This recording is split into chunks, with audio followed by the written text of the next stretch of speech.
In this video, we're going to consider what's called the area problem.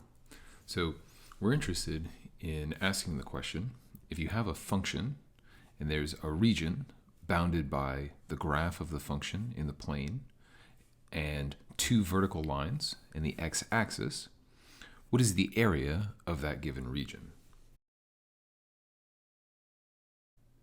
So a central theme in this course has been to construct complicated mathematical objects out of simple mathematical objects using limits.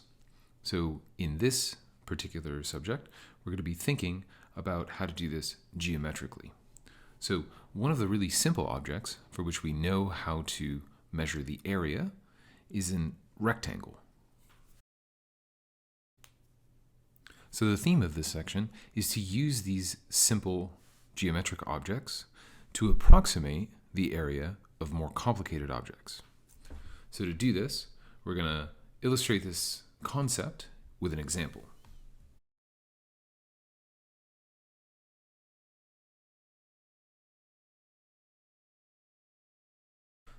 So if we want to use rectangles to approximate the blue shaded region underneath y equals x squared, above the x-axis, between the y-axis and the vertical line x equals 1, there are several ways in which we can do this.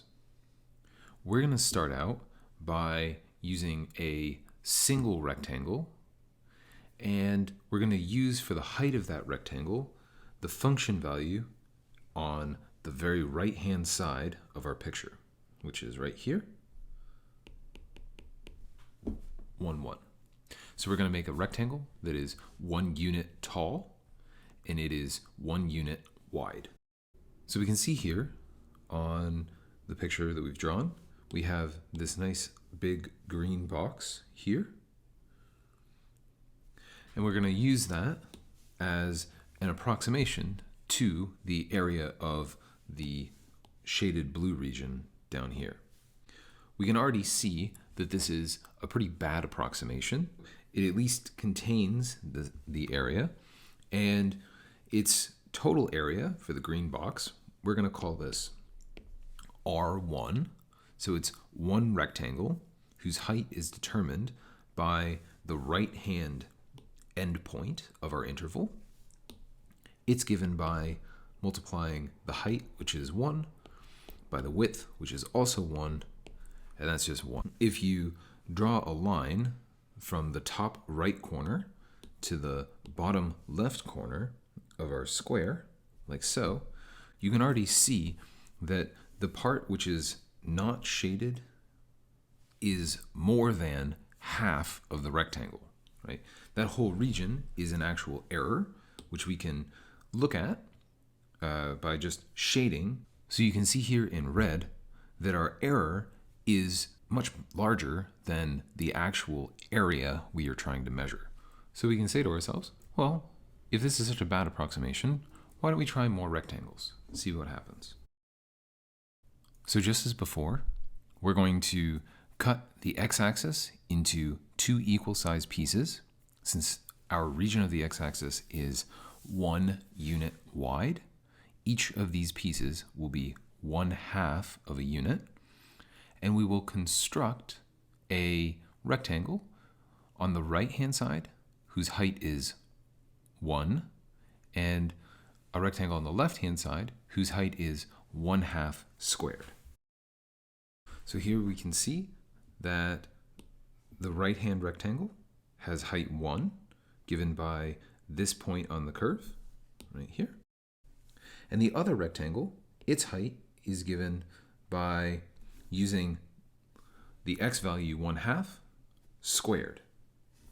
So that's giving us, since we've cut the interval from 0 to 1 into two pieces, one that starts at 0 and ends at 1/2, one that starts at 1/2 and ends at 1, we are calling this Rn because we're using the right-hand endpoint of these subintervals to give us the heights of our rectangles. So on the first one, we plug the number 1/2 into the function x squared. That gives us our y coordinate, which is 1/4. And on the right-hand side, this rectangle, we plug the number 1 into the function. That gives us our y value and the height of our rectangle. We can easily compute the approximate area simply by adding up the areas of these two rectangles. We're going to call this approximation R2. The 2 here means that we're using two rectangles. Now that we have our approximation, we added up the height of our left rectangle is 1/4 multiplied by its width, which is 1/2. That gives us our first term. For our second rectangle, our height is 1, which we recorded as 4/4, multiplied by the width, which is 1/2. When we add those two together, we get 5/8. And we can already see, just looking at this, that our error has been decreased pretty significantly. So we can already start to guess that by using more rectangles, we actually might get better approximations. So let's try 3 rectangles now. So here we took 3 rectangles. They were constructed by cutting the interval from 0 to 1 into 3 pieces, each being 1/3 of a unit wide. Those give us the bases of our rectangles.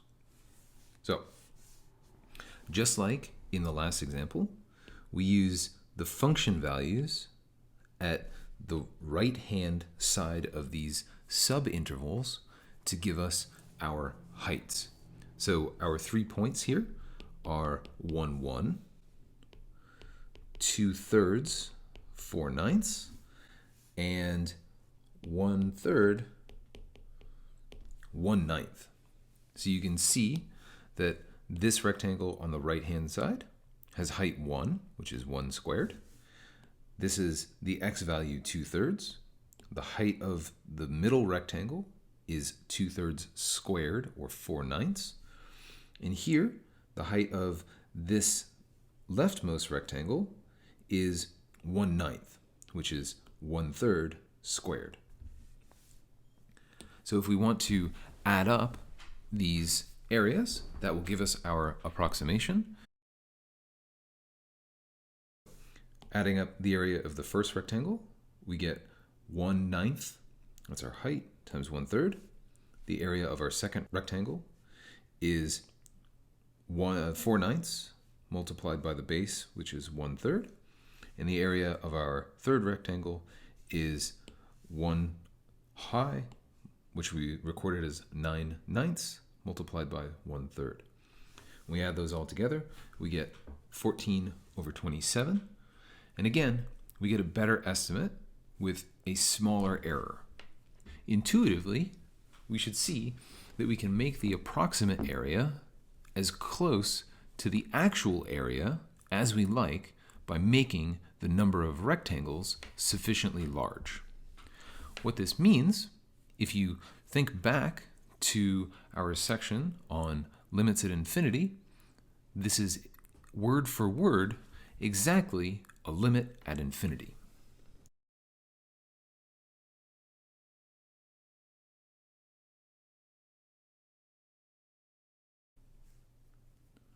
Now, it should be noted here that we haven't explicitly said how to compute these numbers Rn, right, these rectangular approximations to our area for arbitrary functions, but we at least have a sort of intuitive idea of how this goes. The more rectangles you use to approximate the area, the better your approximation gets.